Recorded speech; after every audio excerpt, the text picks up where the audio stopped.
This is PT Pro Talk, the podcast for physical therapists who want to improve their clinical skills and be more successful. I am Mariana Parks, physical therapist and your host, and today I share my conversation with Dr. Allan Besselink, where we explore cognitive structures, knowledge representation and organization, and their importance in the learning process. Essentially, how you know what you know. In our discussion, Allan covers what cognitive structures are and why they are relevant, his October 2024 paper, The Visual Representation of Cognitive Structure in DPT Students Learning Gross Anatomy, and how its findings can benefit the learning process, and much more. Dr. Besselink is an associate professor in the Doctor of Physical Therapy program at the University of St. Augustine in Austin, Texas. He is a McKenzie Diplomat and also operates a clinical practice specializing in the application of MDT to sports populations. Dr. Besselink holds a Ph.D. in education with research focusing on cognitive structure, knowledge organization, expertise, and competency-based education. If you find our conversation informative, please subscribe to our channel, hit the notification bell for updates, give us a thumbs up, and share this episode with colleagues who might benefit from these insights. Thank you for tuning in, and let's dive into the discussion. PT Pro Talk is only possible with the support of the forward-looking and innovative companies like Welcome to Urban Polling. Discover the Activator program and polls for rehab and balance. Sarah Health. Remote therapeutic monitoring sounds great, but also difficult. Sarah Health makes RTM simple and easy for your patients and providers. Check out sarahealth.com/PTProTalk for a special offer. Hi, Allan. Welcome to PT Pro Talk. How are you today? Doing well, thank you. Thanks for the invite. I'm looking forward to it. Awesome. So let's get started talking a little bit about yourself and your background. Well, I've actually been a physical therapist now for, 36 years. I was originally trained in Canada. I'm originally from Canada. I've been in Austin, Texas now since 1990. My practice has been predominantly orthopedics, predominantly active population. That has evolved into teaching, and I'm now teaching physical therapy students, and I have been for quite some time. And so within all of that, I've had an involvement with the McKenzie Institute, certainly having completed my diploma a long time ago now. I completed the diploma in 98, so that's a very long time.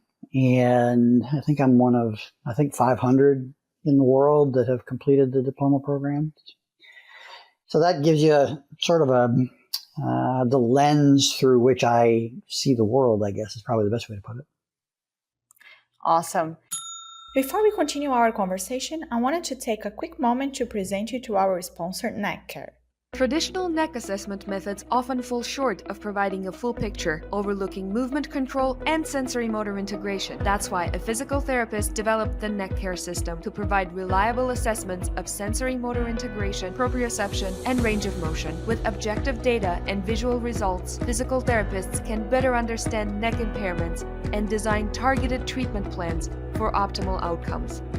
If you treat neck impairment in your practice, visit neckcare.com to learn more.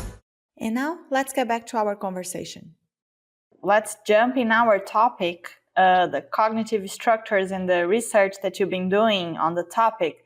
So would you tell us what are cognitive structures? Absolutely. The cognitive structure, or actually, let's backtrack half a step before that. So we all learn material, and certainly as clinicians, as students, and then becoming clinicians. I teach gross anatomy to first semester students, so I get to see where they are prior to the start of their educational experience. And with that, when we look at learning, when we look at education, we all formulate or we all think that the big part of it is the what we know, the facts. And in fact, there is a component about leading to the how we know it, how it's organized in our mind. So cognitive structure is really just a mental representation of how we make sense of material, how we link things together, how it makes meaning for us individually. Cognitive structure changes over time. So the thought is that your mental representation of what you know changes. And as we all know as clinicians, how we look at material as a student is very different than how you look at it as a new grad or as an expert clinician having 10, 20, 30 years in. So the mental representation does evolve. Your cognitive structure does evolve. It's impacted by teaching and learning and the strategies you use. That is kind of where everything started. First semester students, teaching them gross anatomy and looking at does their cognitive structure, can it be represented visually? And then why do I care? I mean, even if you can, why do I care that we're able to at least start to look at it? Yeah. And it's also like how you organize it, right? You said like, what do you know and how you organize it? Yeah, it's the what and the how. So if you give people all the what, then really the difference is, well, how do you organize it? So my research involved people assessing similarities, perceptual similarities between items that were related to anatomical concepts of the shoulder. So if you give everybody the same information, assuming that they have all of the pieces of information, then it's interesting to look at how do they actually organize those pieces of information. And that's where my research kind of ended up. Yeah. And so let's go back first while you were talking. Why is this relevant, this concept? Well, initially, I'd be the first to say that I had no grand desire to get a Ph.D. in education. So let's start there. I'm a clinician, and that's kind of the way I've looked at the world, and certainly through my McKenzie glasses. But then after teaching students for many years, just noticing that there are differences in how they process information. Some pick it up quickly. It changes over time. How could I get it? Or how could I present information? Or is there the possibility that I could present information in a different way so that they would process it differently? So that's kind of where it started, like just an interest in how do students learn. But now, as I've gone through this process, I really start to wonder how relevant this is to our communication with patients in terms of my cognitive structure and how I see a particular topic, let's say back pain as an example, how I see it versus how does the patient in front of me see that topic? How do they make links between items? And does it matter if my map and their map are the same or different? That's the question that I have now. Mm-hmm. Okay. So now going back to our study. So you had two data modeling strategies, right, that you represented, the multidimensional scaling and the Pathfinder networks. So could you explain what these are and how and what they represent? Yeah, so it's both of them are statistical approaches to the data, number one. They're both using the same type of data. So the data that you are using is perceptual data. It is perceived similarity between two items. So, for example, the study involved 20 concepts. Some of them were anatomical structures. Some of them were basic concepts related to the shoulder. And each of those items was paired. So 1 and 2, 1 and 3, 1 and 4, 1 and 5, all the combinations. And so perceptually, you would see the two items and you would rank them how close they were to each other in your own thought process. So for example, let's say you had clavicle and acromion. Those could be they could evoke a high degree of perceptual similarity, especially as a clinician. So all of these items were then rated on a scale of not very similar at all to very similar. You take that data and let the two packages kind of do what they will statistically to establish what they call semantic similarity, which is what sort of similarity is between the words, and typically that would then indicate the meaning to that person. So now you're taking this information and you're processing it two ways. So one way is to lay all of those items out. So all 20 of the items are now represented spatially. So in a big sort of map, where are they relative to each other visually? And then that's done via multidimensional scaling. And that's actually been used as a statistical analysis for many, many years. It's just not been used in our field of physical therapy. The second one is what they call pathfinder networks. So what they're now doing is taking the same information, same data, but now creating essentially what is like a tree diagram, like a network diagram with a central idea and several things branching off of it. So on one hand, you have a spatial relationship, it looks like a scatter plot almost. And then on the other hand, you're looking at how that individual links those items together. And so that produces a visual image. Both produce a visual, and then from there you can look at it numerically, quantitatively, to see if there are relationships within the data. And what I was interested in was, do those things relate or have any relationship to the instructor? Because that would help us to establish whether or not this was even a valid idea. Mm-hmm.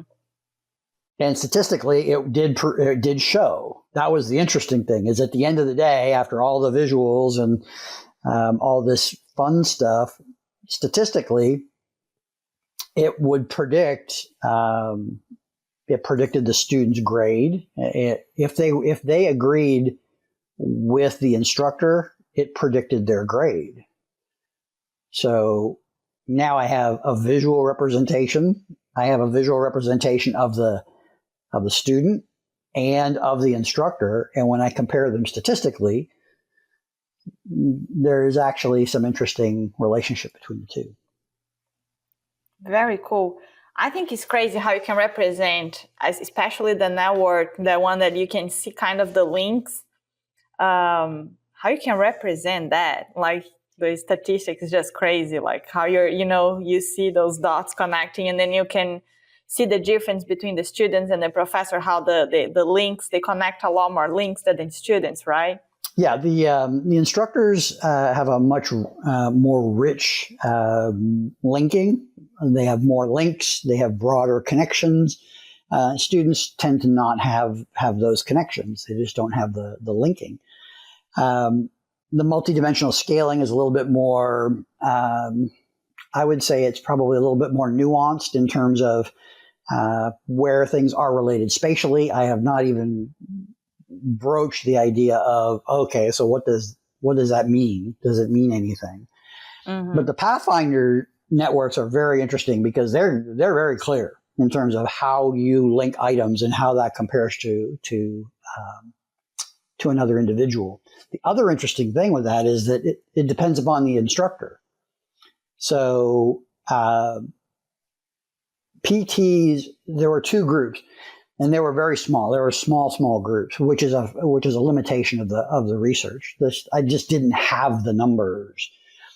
But if you look at PTs who did not, the PT instructors had their degree in physical therapy, but did not have a Ph.D. in anatomy. So they were teaching anatomy, but they were teaching it from a PT's perspective, as opposed to an anatomist, a Ph.D. anatomist, who isn't a clinician.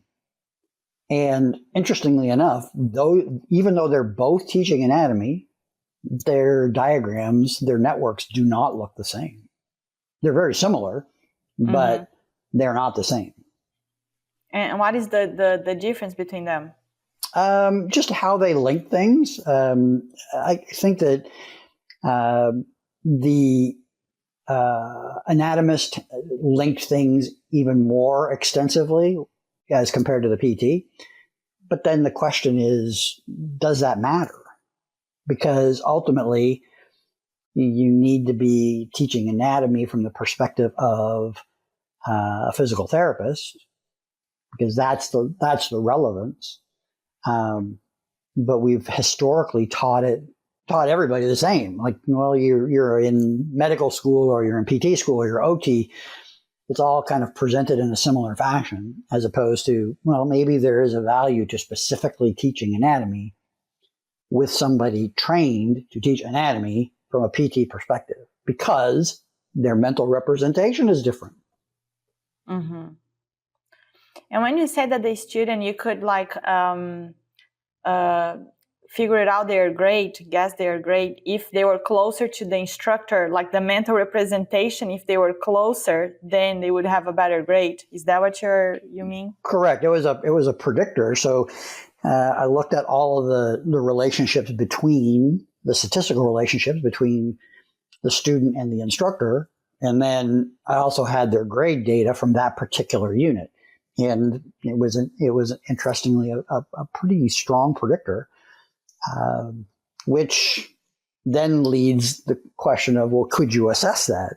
I mean, we've traditionally assessed based on multiple choice questions or lab exams, but are those the best way to understand, for us to assess how somebody actually understands that material? Mm-hmm. You could do well on a lab exam, but not necessarily process the information the same way that the instructor does. What am I really trying to teach? Mm-hmm. And what exactly that representation means, right? You prove something there, and like what is exactly is like how they process the information. Mm-hmm. That's the big question. What happens between here and here as they're creating this representation, and what sort of meaning does that have? And ultimately, does it matter? I mean, I will be the first to say that while it's very interesting to see it visually, it's interesting to see it represented, but I'm only hypothesizing at this point as to its value, or like, do we need to care about this or not? Yeah. That's a good question. I don't have the answer to that yet. Yeah.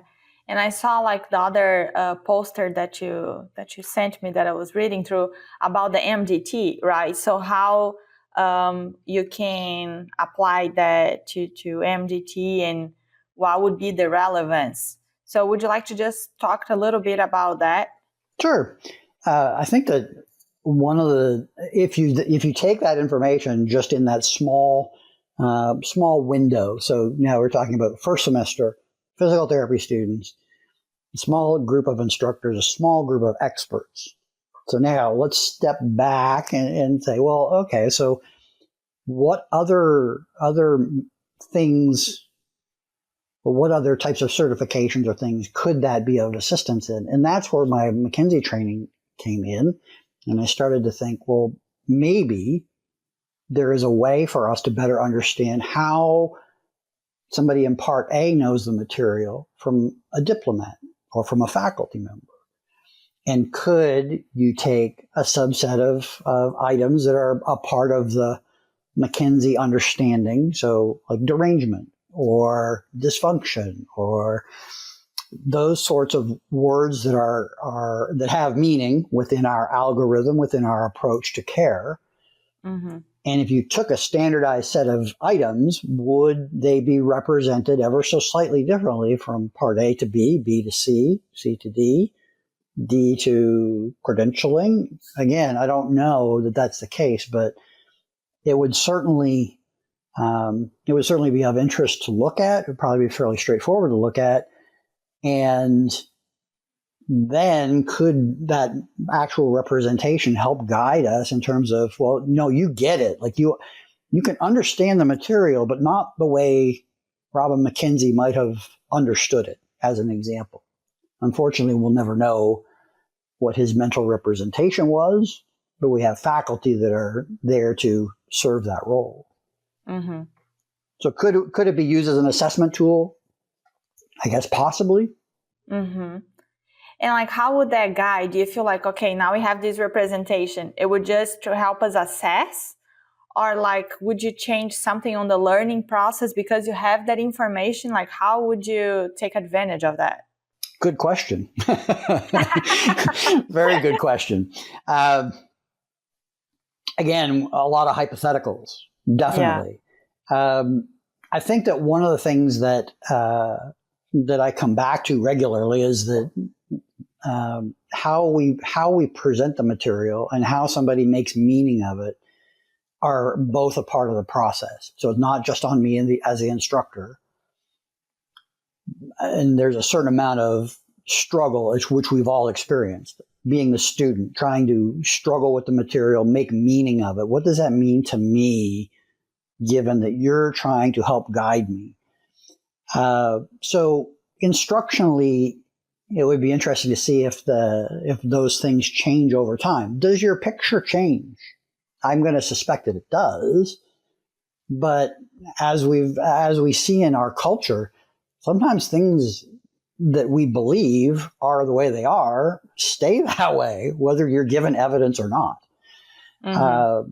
So I guess the question is, could you use it as a tool to assist in the teaching process? Could you use it as a means of understanding where they are in the assessment process on their road towards becoming credentialed or becoming a diplomat?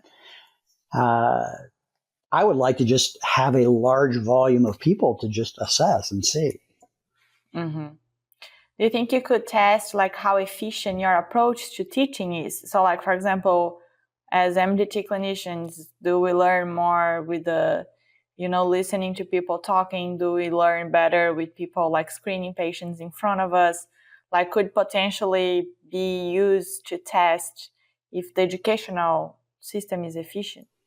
I'm not sure that we can get to the point of drilling down that far. And I say that just because even understanding the topic broadly is a real challenge. If you look at the literature in the healthcare world with regards to mental representation of cognitive structure, it basically doesn't exist. Nursing education has looked at it in terms of the development of expertise. But certainly PT literature, non-existent to the best of my understanding. Medicine, minimally existent. So we're talking about a concept that is already just relatively new to the literature. So getting to the point where you could actually say, we can assess this to be able to find out if your teaching strategies are better or worse, I think is, as my dissertation chair said, it's for some unborn Ph.D. student.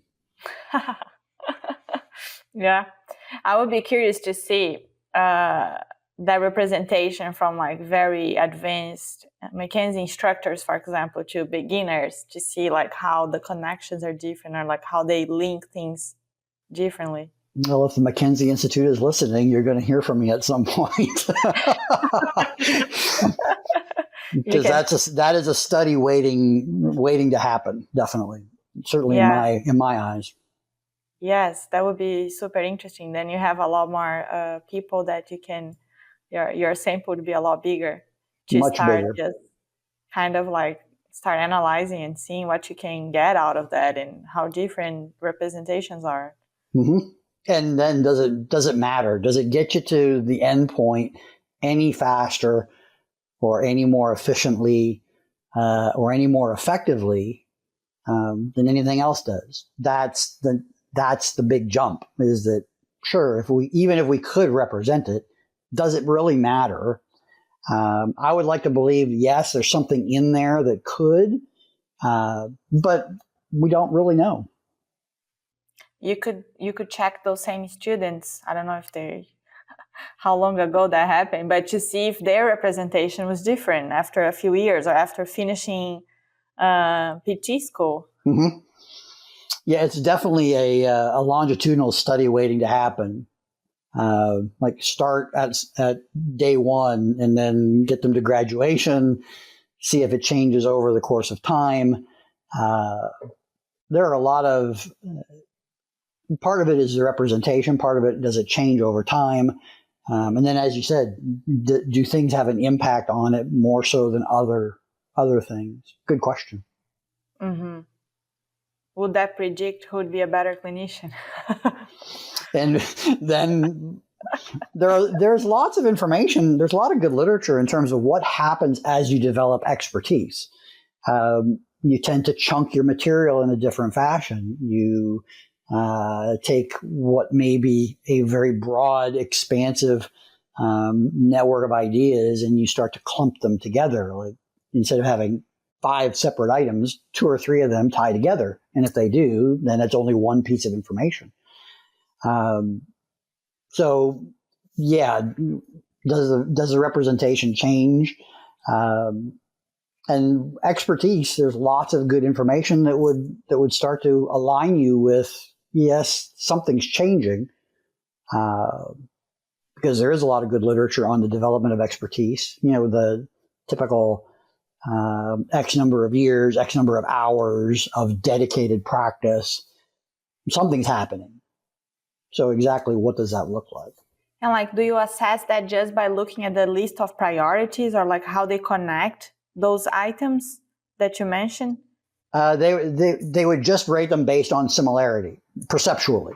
So that was the only, there was no other meaning added to it. Are these close to similar or not? That leaves things open to the individual. Mm-hmm. And then for other studies, you could choose different things relating to the topic and just create those lists. Yes, but then the question is, what do you put in the list? Mm-hmm. Which was the challenge initially, which I had to actually, I surveyed 12 physios with regards to, if you're given this master list, I think I gave them 40 items. How are they ranked? So rank the most important ones. Mm-hmm. So, and then from there, that created a list of 20 items that I actually used, which were ones that were reflective of the PT population. And again, a small population. Mm-hmm. Okay. And if people want to take a look at the study, was that published, or is that just on the poster? How can they find that? Yep, it has been published. It got published towards the end of this year. It can be found in Anatomical Sciences Education. Mm-hmm. And the title is The Cognitive Structure of Gross Anatomy Knowledge in Physiotherapy Students. Okay. Hot off the presses. Awesome. I'll add that to the show notes so people can check that. And so, what are your expectations for the future? Do you have plans of continue researching on the topic? What are your plans? It created a monster, is what it did. Because I like math. I'm comfortable with dealing with the mathematical side of things.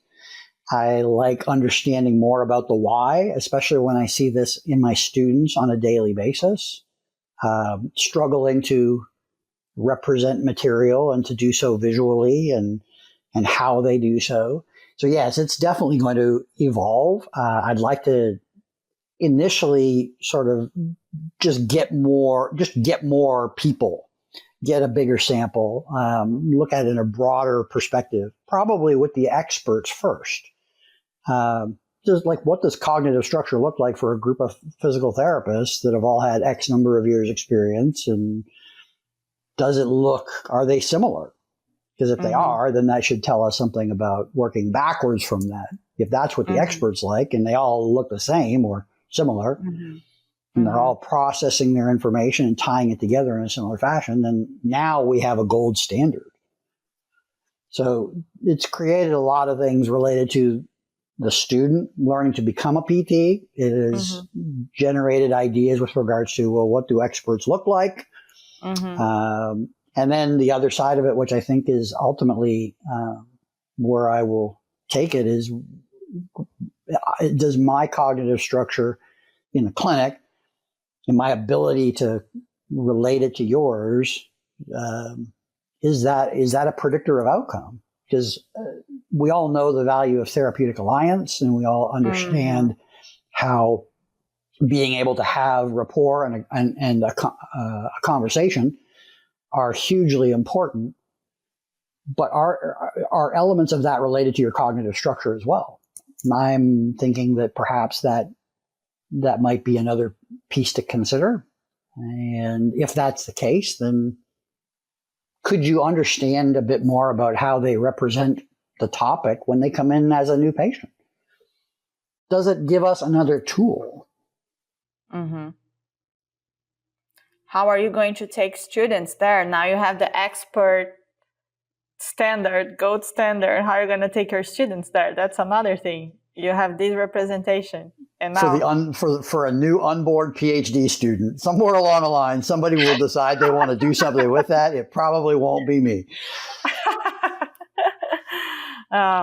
Yeah, that's very interesting. I'm curious to see like the application, right? The representation is super cool to see, and then like, and now what? What do we do with that, right? How can we use that? Yeah, the math geek in me was fascinated by the numbers and the visual representations, but that has to go into, so okay, why do I care? What is this going to do in terms of making life better for me as an instructor or a PT or a student or a new graduate trying to develop their skills? That is a very, very good question at this point. Yeah. Do you have any gut feelings about it? Should I put them? What I'll do is I'll write them down and I'll put them in an envelope, and we'll seal the envelope and we'll open it up in 10 years and see if I was right or not. Okay, you come back in 10 years. I hope I come back earlier than 10. Oh, interesting. And Allan, if people like are interested on the topic, want to learn more about it, do you have any places that you suggest them to go research about it? Yeah, I've always joked about this actually. As a student, I think that you tend to get sort of two camps. I mean, when I was in PT school, there were two groups. There were the orthopedic PTs over on one side, or the folks that were going to be orthopedic PTs, and then there were the neuro bunch. And they kind of had their own little thing. And even though we were all trying to get through PD school, you could kind of see things split apart. And I think you see it even to this day. There is a hardcore group of orthopedic wannabe students.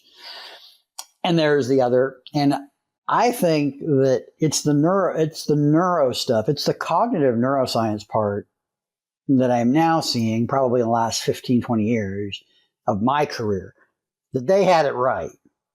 They didn't know why they had it right.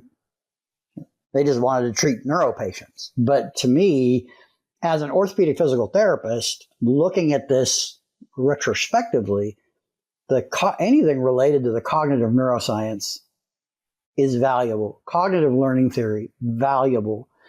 And it's not just because it's valuable if you teach students.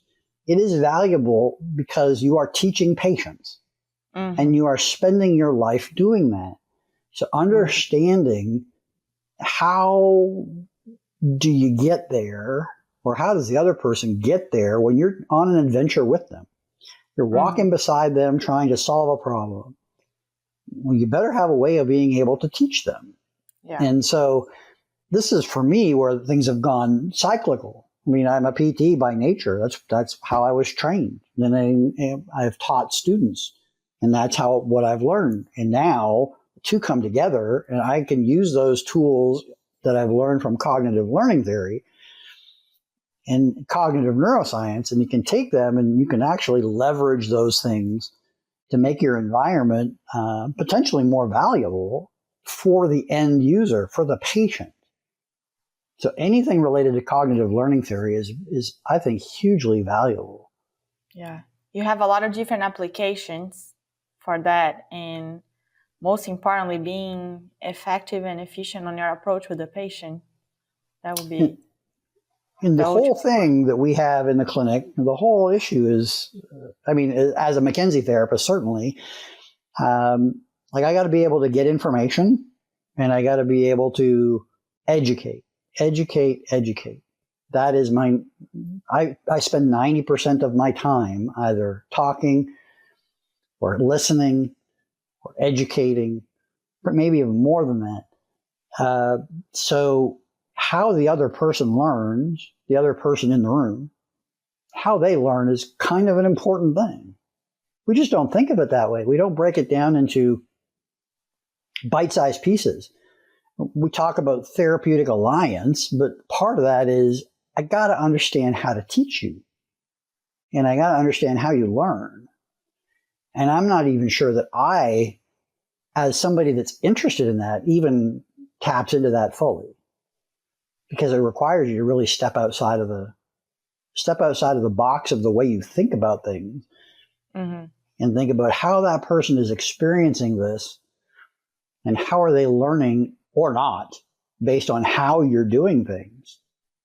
For example, just telling somebody to do something, probably not going to be very effective. It has no meaning. Everything is about how do you establish meaning. Yeah. And do you think people learn in different ways, and like you could use that representation to learn how people learn better? Yeah, I think that there's a value to that. I know that there has been a huge debate over things like learning styles. I'm a visual learner. I'm an auditory learner, which is learning styles have been pretty much disproven, I guess, in the literature for quite a long time, although we still talk about it. But one of the most important things is that we are all visual learners, whether we believe it or not. About 50% of your cortex at some point or another is involved with processing visual relationships in your environment spatially. That is a huge part of our day-to-day function. So then the question is, how do I take advantage of your learning in that regard? And does a visual representation help? We're all trying to create maps of our world and how things are linked together and making meaning of them. Just like if I told you that you had to go to, 5th and Congress here in Austin to pick up a package, you'd have to have a map. You have to know where it was, how to get there, potential problems, potential solutions. And if you've lived in Austin longer, then you would have a much better idea of how to do that. Mm-hmm. Yeah, very interesting. And do you have any advice for clinicians that are starting their careers? Oh, starting their careers. Ask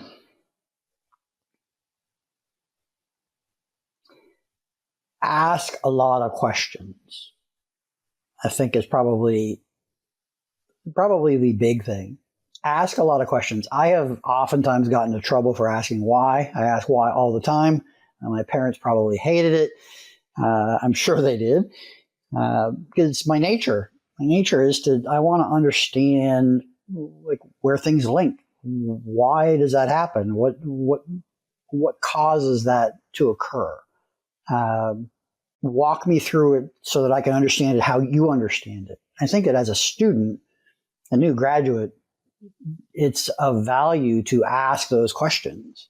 And then having mentorship now with the way things are in terms of our culture and our technology, having a mentor remote is not a crazy thing. When I was a student or when I was a new grad, this being so many years ago, the only way that you could communicate was, via mail or phone. Yeah. And you probably didn't reach out in those ways because it took forever. And I know you're laughing at that, but that's my generation. Now, if you find somebody's research that's interesting, or you have a clinician that you want to learn more from, you basically just say, hey, do you have time to meet? And I can't imagine any people really saying, no, I'm not interested in having that conversation. I think most are.